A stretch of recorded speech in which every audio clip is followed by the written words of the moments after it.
It's funny how one sentence can completely upend your life. I want a break.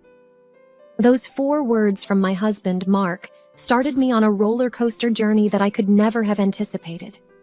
As I dove into a web of deception, betrayal, and cunning schemes, I realized that some games are far deadlier than they appear. Teaming up with my best friend, Jenna, we embarked on a mission that would not only test our wits, but the very fabric of our bonds. If you think you know about trust, revenge, and the dark corners of human nature, think again. My name is Amber, and this is the most unexpected chapter of my life. It was a chilly Sunday evening when my husband, Mark, looked up from his book and uttered those 5 words that would send my life into a whirlwind. "I want a break," he murmured, barely audible. I thought I'd misheard him, so I paused the movie we were half watching. "What did you say?" I asked, my heart pounding in my chest. I'd expected a lot of things to come out of his mouth, but not that. He repeated it, clearer this time, avoiding my gaze. I said, "I want a break." The air in the room suddenly felt denser. My mind raced with 1,000 thoughts. Why? What's wrong? Was it something I did? I wondered. Before I could even respond, he added, "There's someone else." The world seemed to spin. Someone else? After 15 years of marriage, after countless memories, joys, and challenges we'd faced together, he was just throwing it all away? "What do you mean, someone else?" I choked out, feeling the sting of tears, but I was determined not to cry. Not yet. He hesitated, took a deep breath, and then said, "It's not what you think. It's not an affair." Confused and struggling to grasp the situation, I pressed on. "Then what is it, Mark? What's going on?" He sighed, seemingly conflicted. It's Brad." "Brad? As in Brad, his best friend from college? The same Brad who had been our wedding's best man?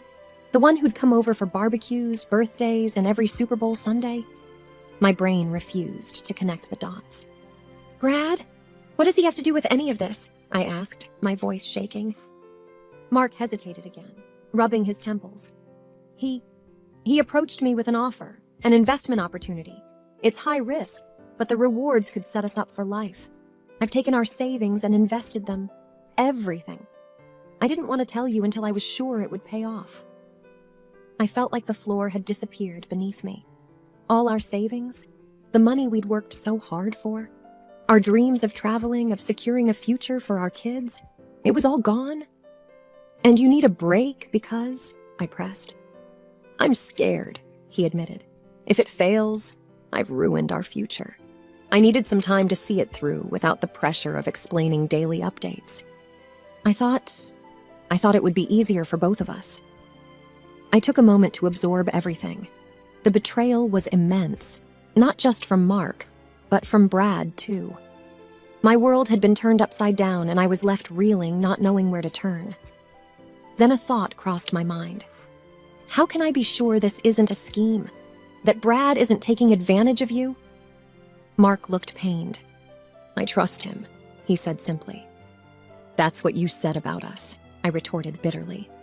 A silence fell over the room, only interrupted by the soft hum of the heater. In my head, a plan was forming. I wouldn't stand by and watch as our life's savings disappeared into the abyss. If Brad had genuinely offered an investment, I would ensure that we got our money back, even if it meant playing a bit dirty. I thought about it long and hard. "All right, Mark," I finally said, determination lacing my voice. "Take your break, but know this, I will get to the bottom of this. If Brad is being honest, great. If not, he's going to regret ever crossing our path." With that, I started my mission. It was time for a little revenge, the type that was best served cold. I needed information and a plan. The first person that came to mind was my best friend, Jenna. She worked in the world of corporate investigations and had a knack for getting to the bottom of things. Plus, she'd been suspicious of Brad for years. The next day, over coffee, I spilled everything to Jenna. As I recounted the story, her eyes grew wider. "I knew there was something off about him," she murmured. "But don't worry, we've got this." With her resources and my determination, we began our investigation. We started by looking into the investment opportunity Brad had mentioned, a new tech startup aiming to revolutionize some segment of the digital world. On the surface, it seemed legitimate, but something felt off. Jenna managed to get a list of all the investors, and there among the names was a shock. Several of them were people who had been scammed in the past, people with a history of making poor financial decisions. It looked like Brad was preying on the vulnerable, using their trust to his advantage. But how was he benefiting? Jenna dug deeper and found that a mysterious offshore account was linked to the startup. Every time an investor put in money, a percentage was siphoned off to this account. The breadcrumbs were leading straight to Brad. I was livid, not just for Mark and me, but for all the innocent people Brad was taking advantage of. It was time to confront him. But Jenna had a different idea. "Why not play him at his own game?" she said, a mischievous glint in her eye. I was intrigued. "Go on." Jenna's plan was genius. Using a pseudonym, she'd reach out to Brad, expressing interest in investing a substantial amount. The catch? She'd insist on meeting the team behind the startup and seeing the operations firsthand. Brad took the bait. Within days, we had an appointment set up at their office, which turned out to be a rented space in a high-rise downtown. Disguised and with hidden cameras, Jenna and I entered the building. We were led into a posh office where a visibly nervous Brad greeted us. He introduced us to the team, a group of young folks who looked just as uneasy. As Jenna questioned them, it became evident that they had been hired for the day. The more we prodded, the more the story unraveled. The prototype they showed us was nothing more than a generic app, and their business plan was filled with buzzwords and no real substance. Finally, unable to take it any longer, I confronted Brad. Removing my disguise, I watched as recognition, then panic, flashed in his eyes. "I knew you were a scammer, Brad," I hissed, "but I never thought you'd sink so low." Brad tried to bluster his way out, but with the evidence we had, it was game over. Jenna discreetly passed the footage to the authorities. As we left the building, I felt a weight lifting off my shoulders. But there was still one more thing to do. Tell Mark the truth about his best friend. Mark had retreated to his parents' house during this break. I hadn't spoken to him since that Sunday evening, but with everything I had discovered, it was time for a conversation. Driving to his parents' place felt like the longest journey of my life. The evening sun cast long shadows on the road, and my thoughts were a tumultuous whirlwind of anger, sadness, and resolve. When I arrived, Mark was on the porch. He looked drained, shadows under his eyes hinting at sleepless nights. As I approached, he stood up, and the weight of our shared history seemed to hang in the air. Before he could speak, I handed him a tablet, where Jenna had compiled all the evidence. "Watch," I instructed. The color drained from his face as he realized the extent of Brad's deceit. The person he'd entrusted with our life savings was nothing more than a con artist. I can't believe it," he whispered. "How did I fall for this?" A myriad of emotions welled up inside me, but the overwhelming one was compassion. Yes, he had betrayed my trust by not consulting me, but he too was a victim. I took a deep breath. "We're in this together, Mark. Always have been. Now let's figure out how to fix it." The following days were a whirlwind. The police, armed with the evidence Jenna and I had gathered, raided Brad's home.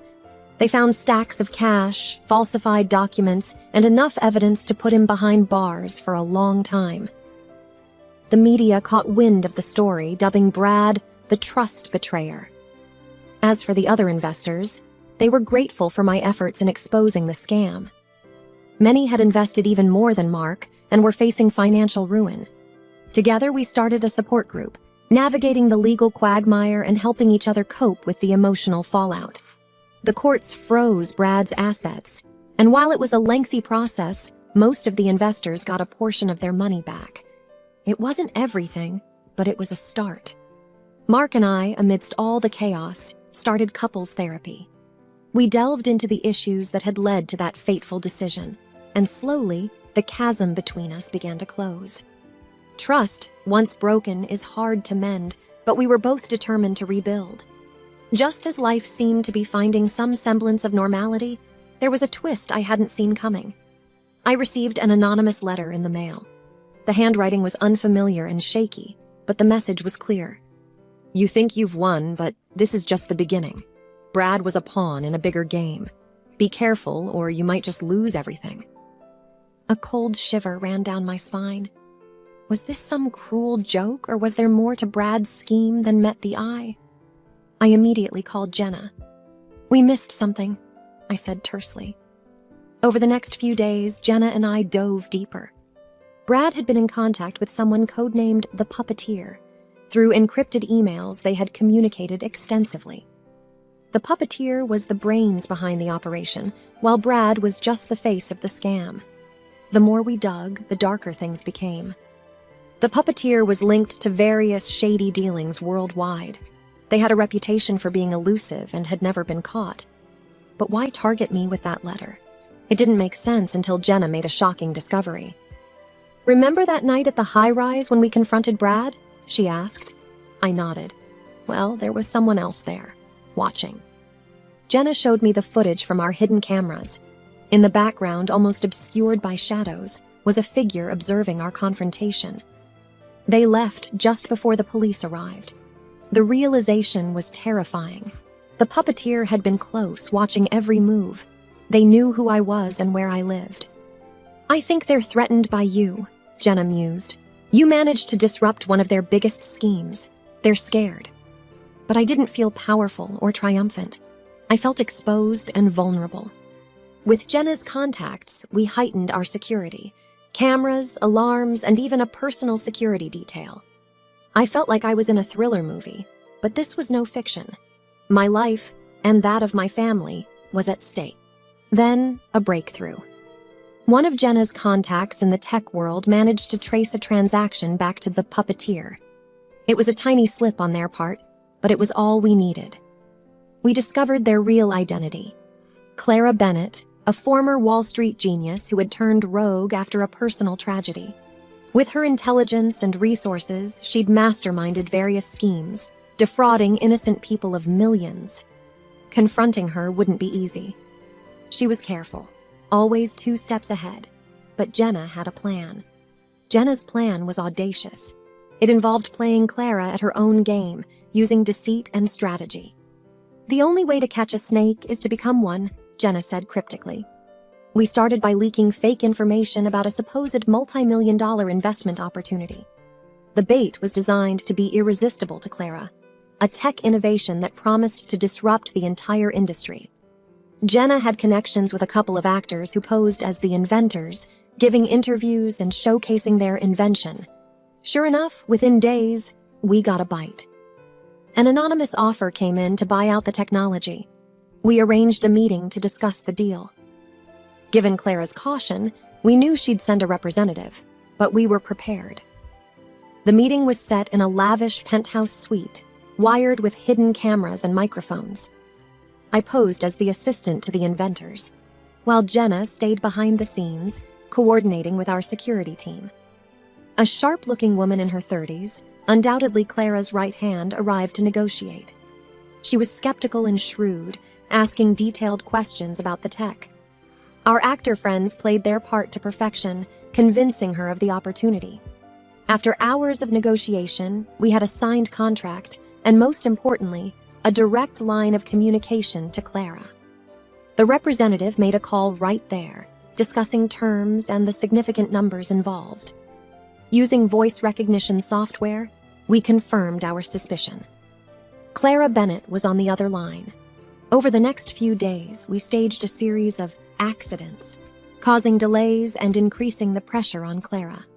We wanted her to get involved personally. And then, the moment we had been waiting for.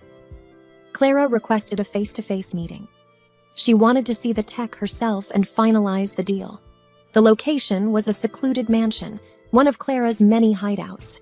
With our security detail and local law enforcement hidden nearby, Jenna and I walked into the lion's den. The atmosphere was thick with tension as Clara, a tall, imposing woman with piercing eyes, greeted us. I have to say, I'm impressed, she began, her voice dripping with condescension. But did you really think you could fool me? For a moment, my heart sank.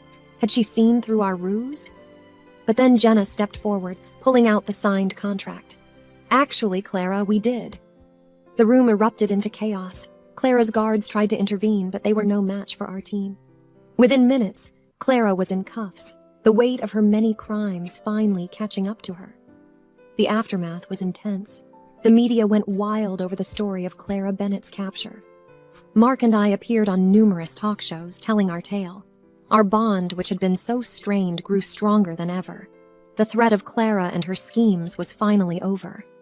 And while the journey had been harrowing in the end, love and persistence had triumphed over deceit.